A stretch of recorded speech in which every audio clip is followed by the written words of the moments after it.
What's going on, guys? This is Dr. Grimmett from Forge Physio, and today we're going to talk about reps in reserve. So reps in reserve is a great training tool that allows us to kind of auto-regulate our training intensities over a period of time as we kind of accumulate fatigue in a training cycle. So a lot of people come into the gym with a given weight and a given rep set, and they try to match that every single week. Well, as you become more and more trained, that becomes difficult due to all the demands in life, right? So if you're married, you have kids, you have a job, those types of things, you haven't had sleep, maybe you've been off on your nutrition a little bit, your hydration is off, all those types of things that equate to a certain weight feeling heavy at a given time within the gym, or maybe you're off compared to where you were the week before. So how reps in reserve works is we can give you a weight, right? So like we're gonna do flat dumbbell bench press, we're gonna have 70 pounds.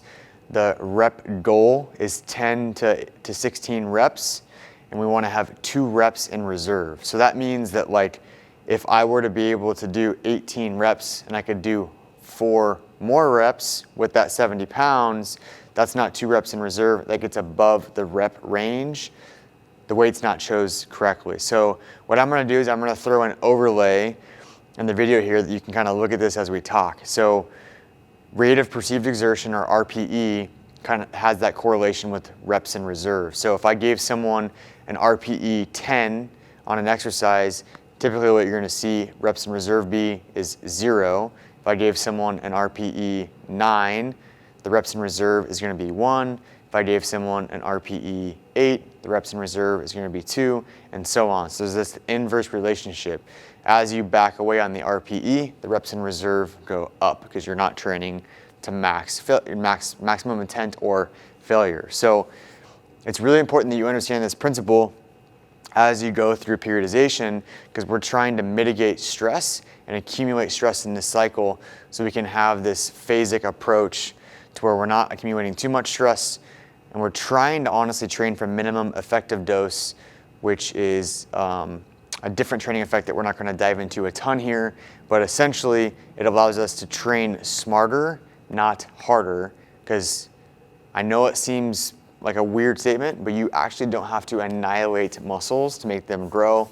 Stimulating muscles over a long period of time and continually doing that years on end is what's going to result in that hypertrophy response. Also, not get caught up on reps in reserve only being related to like hypertrophy style training or like bodybuilding. We can use reps in reserve with lower rep counts too, with higher intensities. So look at that sheet or that little overlay example that's linked on the screen here as I'm talking about this. But again, it's really important that you understand what reps in reserve means in relation to the training that you're doing. So oftentimes what we'll do for programming is, say we're going into like a hypertrophy block and we're giving someone 4 sets of a flat dumbbell bench as described earlier. And again, maybe that rep range is 10 to 16 reps or 12 to 16 reps, somewhere in that ballpark. You're on the higher end of the rep range. If that's a 2 rep in reserve for that training session, you ideally want to be 2 reps in reserve for each set within that training cycle or that training day.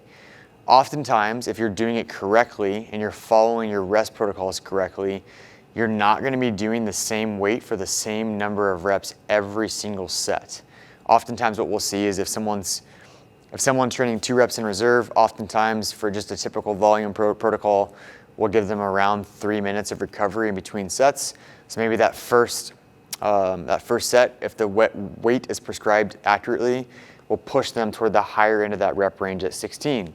Take their rest, come back. Maybe the second set they're hitting 14, maybe the third set they're hitting 13. This is me just kind of making up arbitrary numbers because you can see as fatigue sets in, it accumulates, meaning you cannot get as many reps as long as you are maintaining that reps in reserve.